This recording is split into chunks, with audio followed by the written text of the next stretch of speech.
My God.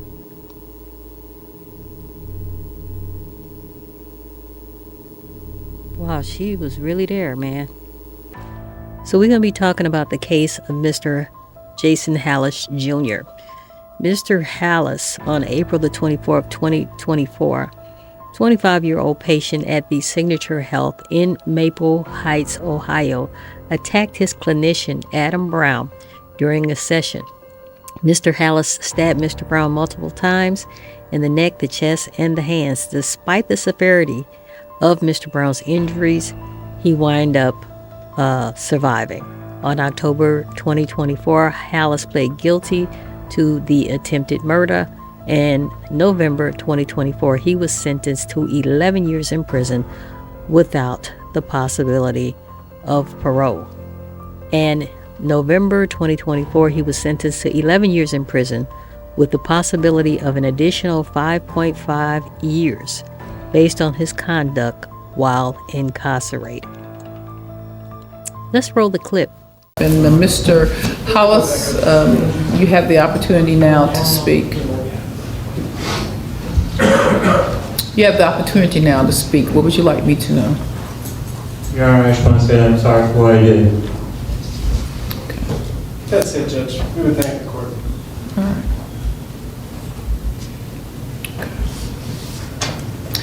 You know, I have two requests here. I have one for community control and one for the max. And I can tell you that this case is very troubling to me. And when I saw the video, it was, even though I wasn't there, even though, you know, this is, 8 months later or 7 months later, I can tell you that I felt the fear of him going through the halls, stalking his victim. Someone just stabbed the doctor in the neck. The staff is running around here crazy right now. It's really bad. It's really bad.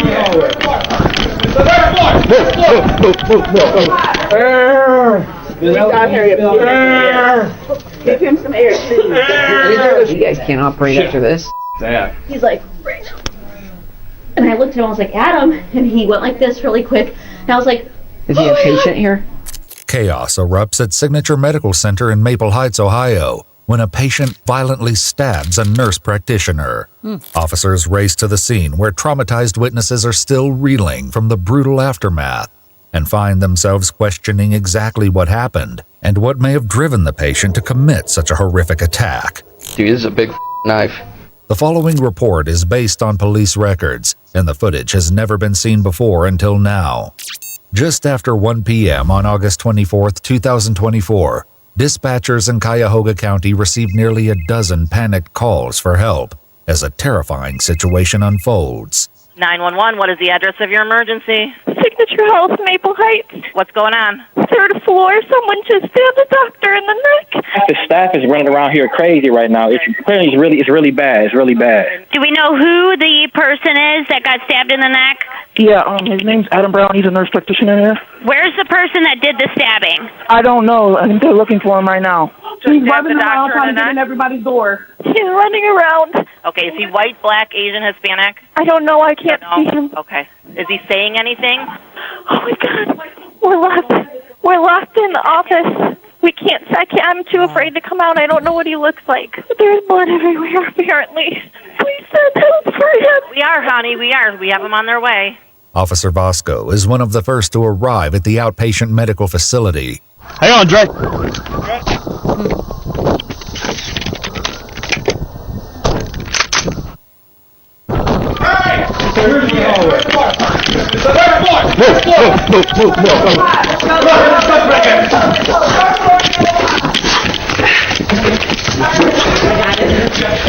All right, right here.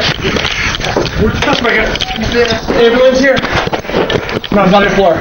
Where's he at? Right here. All right, put him on handcuff. He get handcuff. You go. All right. Hey, just lock it. Just lock it. I got my lock it. Secure.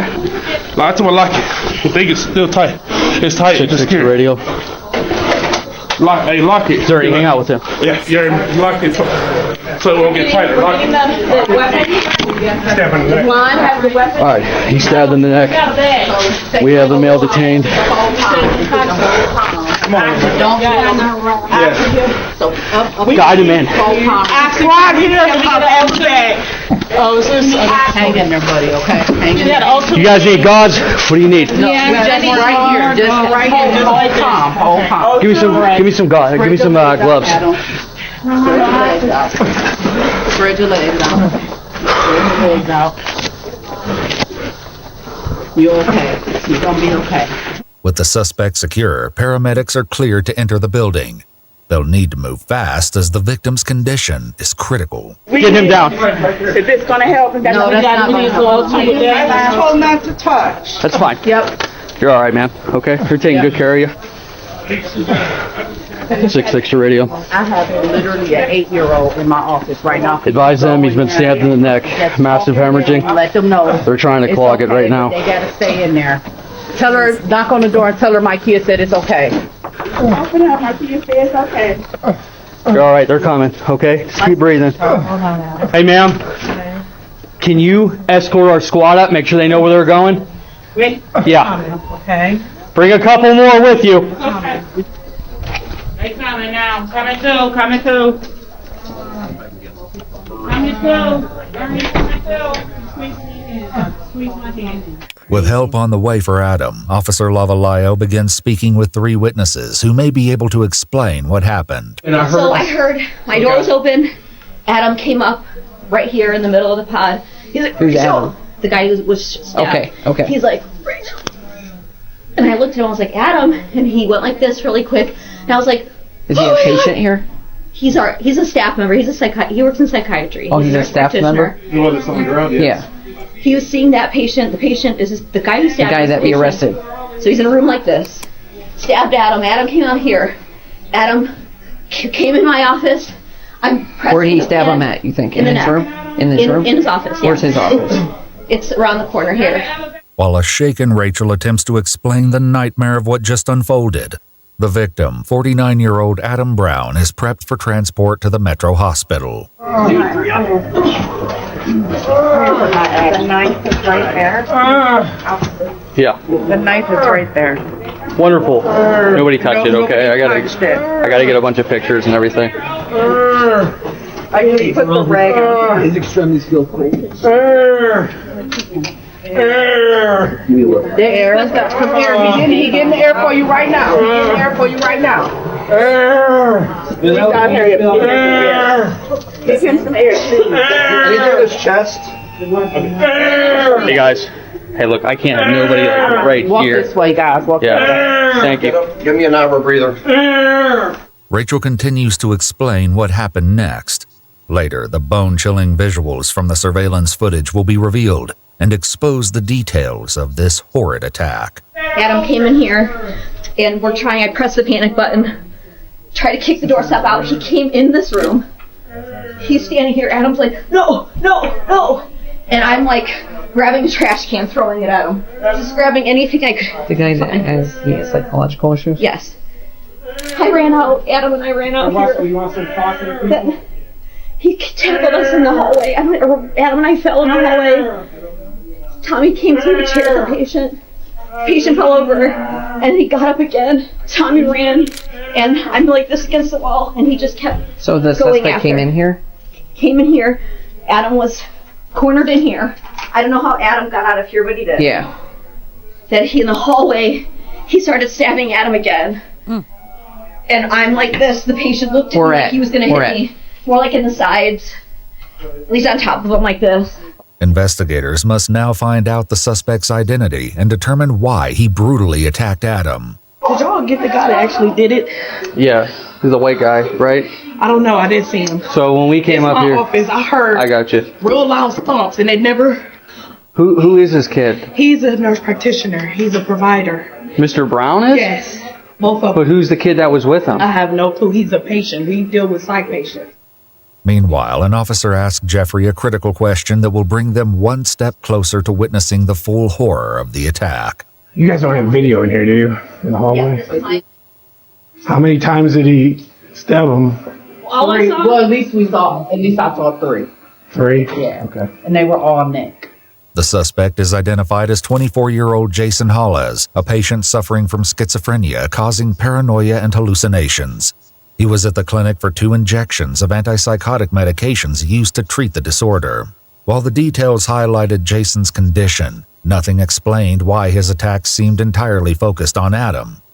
As Officer Vasco examines the evidence, he notices something unusual about the weapon that may hint at premeditation. Here's a knife, by the way. Dude, this is a big knife. Someone said they were in the office with him? Yeah. Oh, dude, what the is this? So, he's got it taped up. Okay, so this wasn't something he grabs for the moment. This is something that he brought with him. Okay. Meanwhile, another officer wonders why more safety measures weren't put into place. I don't know how you guys do stuff, but like in the future, especially after this, what I just saw, I would just maybe like check with security to see if they could start checking people entering the door. You would think with the probation department downstairs. We're federal. I know. But you maybe check like in the long, like down further, like check whoever the security company is. For a long time. Yeah. There's absolutely no reason. And honestly, after this incident, I don't think they would argue with you. I don't know. Well, we don't want people to think that. Do you guys get pens? I just talked to Libby. I just talked to Libby. She said shut the whole office down. Nobody. Oh yeah, you guys can't operate after this. That. Like, doesn't even know right now. No, I know. This is very traumatizing. The Signature Health facility implemented routine weapons detection screening for the safety of staff and other patients following the attack. Downstairs, the security guard confirms what officers have been waiting to hear about the surveillance footage. You asked about who? Nate? Nate. It's the man. Camera footage? He'll be here in a minute, because all I know is I heard he called me on the radio. I'm trying to like this. I'm trying to get up there, like, the elevator's moving slow, because, like, I was in the basement. For now, employees continue to struggle with the emotional aftermath. Something needs to happen before Amos come back to work. I would have, like, even if they have the security officer just patting people down or something like that. Because he shouldn't never been able to come in here with a knife. Right, like, I just like. And people have done it before, I mean, too. I want to. Like that one lady brought a gun in here, you know? Right. It's like, oh, she's not I don't hostile. Yeah, and people have to realize, like, it's one thing when they take their meds, but, like, if people have a mental episode, you know how crazy they get. We see it all the time. When they take them. Yeah, I know. Just like the client, like the look on his face. Yeah, he would. He walked by. When he walked into my office, I'm on the ground next to the door, and he looks at me, but quickly his attention averted back to Adam. It's like he had one mission in mind, and even in the hallway, he had another opportunity just to. And then security, walk right by me, and Adam's security like, ended up coming up here and getting him. Rachel, save yourself. I don't know about you, but I was thinking this was going to end a different way. Yeah, I know. As I come at him, like, where's the suspect at? I got the security guard doing the statement. He said when he came up there to do that knife in his hand, he pulled his gun out. So he dropped the knife, he dropped it. Oh, he dropped it. While officers on scene continue to gather statements and evidence, Jason arrives at the police station. But despite the vicious nature of the assault, his demeanor appears chillingly calm. I'm Detective Haley. This is for your height, sir. I pissed myself in here. Okay. Well, let somebody know. First things first, I'm real quick, get some information for you, okay? Yeah. I get a lawyer? Huh? Lawyer? Yeah, I'm gonna read your rights and all kind of stuff, so. Alright, but I wanna make sure you have the right person, so you understand each of those rights? The Miranda rights? Yes. Yeah. Okay. Having these rights in mind, do you wish to talk to us now, make any statements? Okay, alright. Wanna make sure. Can you guys see you give me a change of clothes? Yeah, the jail's gonna work on that, right. So. Though Jason is unwilling to speak with detectives, the surveillance footage itself speaks volumes, revealing the sheer intensity and chaos of his attack.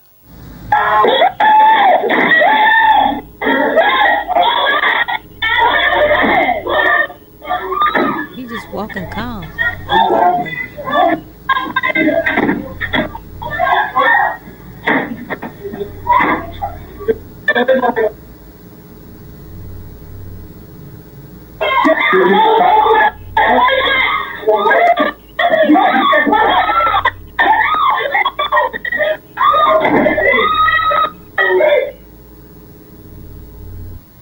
Rachel does her best to save Adam while he continues his attempts to escape.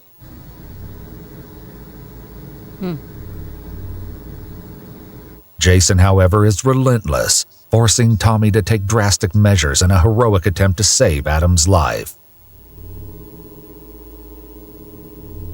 My God.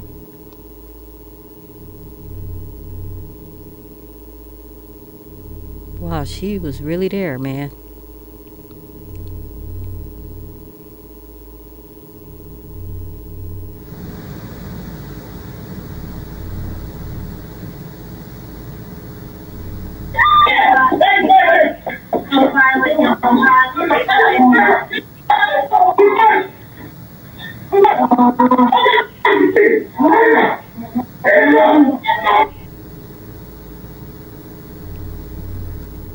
"23-year-old Jason Halasz was charged with attempted murder and 2 counts of felonious assault. His bond was set at $250,000. He initially pled not guilty and was ordered to undergo a competency evaluation. During this evaluation, Jason explained his motives behind the attack, stating that Adam was an asshole who was prescribing him medications that he believed weren't working. He also claimed he blacked out during the event and remembers little of the attack. After a determination was made that he understood the nature of his crime, Jason pleaded guilty to attempted murder on October of 2024, and the other charges were dropped. He was sentenced to a minimum of 11 years and a maximum of 16 years and 6 months in prison. He's currently incarcerated at the Lorraine Correctional Institution in Grafton, Ohio. He appealed his sentence in December of 2024. 49-year-old Adam Brown underwent emergency surgery with a total of 5 stab wounds to the neck and upper chest, and ultimately survived. According to a GoFundMe, he returned home to recover in the care of his family, where he's not likely to forget the heroic actions of his colleagues who bravely took action to save his life. They hate you. You're gonna die. I don't want to do this.